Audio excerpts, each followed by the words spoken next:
បាទសួស្តីបងប្អូនអរគ្នាអញ្ចឹងថ្ងៃនេះលោកគ្រូឆ្លៀតពេលទនេថ្ងៃត្រង់បានបន្តិចហ្នឹងដើម្បីធ្វើវីដេអូឲ្យបងប្អូនបន្តនៅអត្ថបទរឿងរាមកេរ្តិ៍ខ្សែទី1បាទអញ្ចឹងនៅក្នុងវីដេអូមុនយើងបានបង្ហាញរឿងរាមកេរ្តិ៍ខ្សែទី1អំពីឥសីពីស្វាមិត្តបាទដែលលោកជាគ្រូរបស់ព្រះរាមហើយព្រះលក្សណ៍លោកប្រពនៅហោមពិធីហ្នឹងហើយស្រាប់តែមានយៈឈ្មោះការកណាសូបានកលាខ្លួនជាក្អែកបាទបានកលាខ្លួនជាក្អែកហើយទៅបំផ្លិចបំផ្លាញហោមពិធីរបស់ឥសីនឹងហើយឥសីពីស្វាមិត្តលោកក៏បានជប់ធ្នូថ្វាយព្រះរាមដែលជាសិស្សហើយព្រះរាមហ្នឹងក៏យកធ្នូយកសហ្នឹងផ្លែងការកណាសូឬក៏សម្លាប់ការកណាសូហ្នឹងចោលទៅបាទអញ្ចឹងក្នុងវីដេអូមុនគឺមានដំណើរសាច់រឿងដោយដែលលោកគ្រូបានរំលឹកឡើងមុនហ្នឹងអញ្ចឹងជាបន្តទៅនេះលោកគ្រូសូមបង្ហាញសាច់រឿងរាមកេរ្តិ៍ក្នុងខ្សែទី1បន្តទៅទៀតបាទអញ្ចឹងលោកគ្រូសូមអានបន្តិចបាទមុននឹងលោកគ្រូមកសម្រាយជាអត្ថបទរឿងបែបពាក្យរាយធម្មតាវិញណាដងនោះព្រះបាទមិថិលាស្ដេចធ្វើចរិយាបីដោយនៅក្រឹតដល់ពិធីលុះពិសាសុភៈតថីភ្ជុំមុខមន្ត្រីប្រយោជន៍នៅប្រែពស្សិធាដើម្បីនៅធ្វើឲ្យក្សេមដល់ប្រជារិះរត់ដោយនាក្រឹត្តាធិការដ៏បុរាណស្ដេចទ្រង់នង្គ័លហសមានព្រះឧសភរាជបីរុហានដំណើរសីហនាថលេលាស្ដេចព្យួរលុះដល់ឆ្នេរយមុណាអ្នកទីទេពកញ្ញាសុពណ៌ពងពាយផុលលើឈូករ័ត្នរាជកោមលបរិបូរនិមលប្រសើរពិសេសលើសក្រៃស្ដេចមានព្រះរាជហឫទ័យត្រេកត្រេះអរក្រៃនិងរាជបុត្រីកញ្ញាដងនោះឥសូរមិថិលារៀបរាជយោធានៅថ្វាត់វង្សការព្រះនគរនាំរាជកញ្ញាសុបវរស្មើបុត្រដ៏ឧត្តរក៏លុះលើរាជពិភពស្ដេចរក្សារាជផងស្កល់ស្កប់ស្ដេចទើបឲ្យអភិសេកប្រកបនាមាដោយហេតុហៅរាជសីតាបរិសុទ្ធសោភាដូចបូរព្រះច័ន្ទច្រាលច្រាស់វោភៈវលៈយល់ច្បាស់អស់ទេពទសសហៈពុំស្មើនៅរាជបុត្រី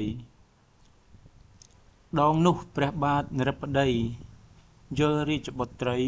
ពិសេសពិសុទ្ធសុន្ធរនោះព្រះមនីរាជដ៏បវរជប់ធនុសិលសនៅស័ព្ទសច្ចាអធិស្ថាន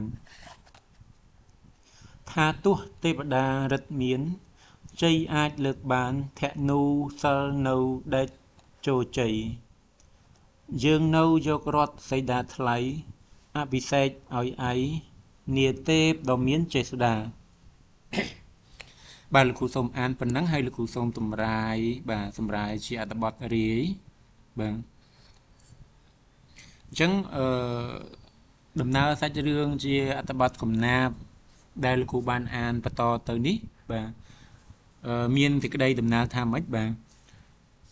ដងនោះព្រះបាទមិថិលាបាទគឺវេលានោះបាទពេលនោះហ្នឹងគឺព្រះបាទជនុបាទមែនទែនទៅព្រះអង្គអត់មានព្រានាមថាមិថិលាទេមិថិលានេះគេហៅព្រានាមព្រះអង្គទៅតាមឈ្មោះរបស់នគរទេបាទស្ដេចនៅនគរមិថិលាហ្នឹងគឺព្រះបាទជនុបាទអញ្ចឹងព្រះបាទជនុដែលជាស្ដេចនៅនគរមិថិលាហ្នឹងព្រះអង្គបានរៀបចំរាជពិធីច្រត់ព្រះនង្គ័លបាទ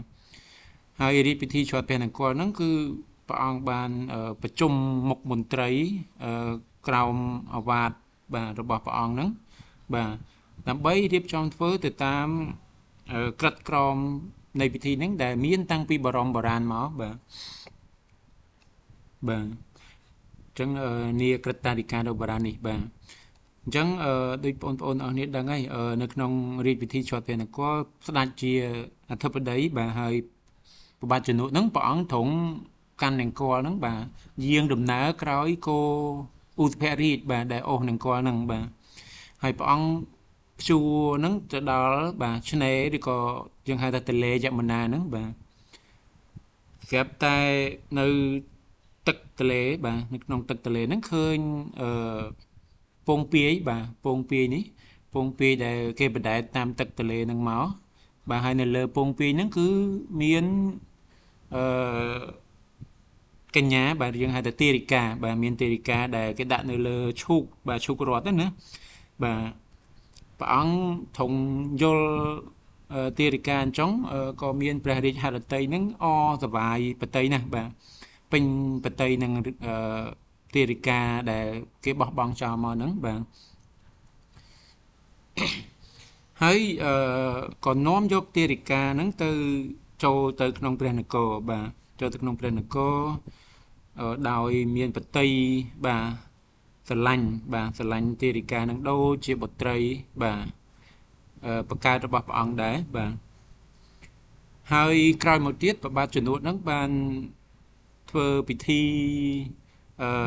ថ្វាយព្រះនាមយើងហៅថាអភិសេកប្រកបនាមាគឺថ្វាយព្រះនាមឲ្យទេរិកាដែលព្រះអង្គរើសបាននៅពេលជាប់ព្រះនគរនោះដោយសន្មតនាមថាសីតាបាទសន្មតនាមថាសីតាពេលដែលពនាងសីតានឹងចម្រើនវ័យវឌ្ឍនាការឡើងពនាងនឹងមានសម្រស់បាទសម្រស់ដាច់អស់ទេពទាំងទួសហៈមានន័យថាអស់ទេពទាំង10,000បា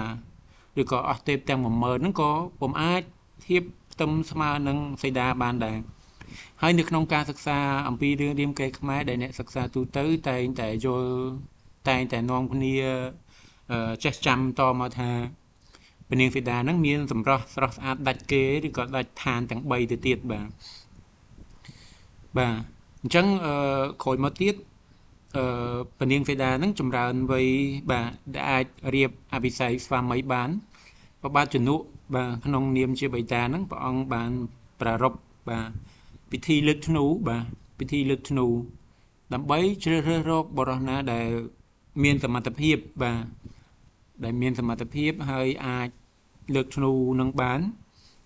នឹងរៀបអភិសេកជាមួយនឹងពនាងសីតាបាទអញ្ចឹងដំណើរដែលលោកគ្រូបានអានបាញ់មិញហ្នឹងគឺមានខ្លឹមសារបាទមានសាច់រឿងដូចដែលបានបញ្ជាក់ជូនបងប្អូនមិញអញ្ចឹ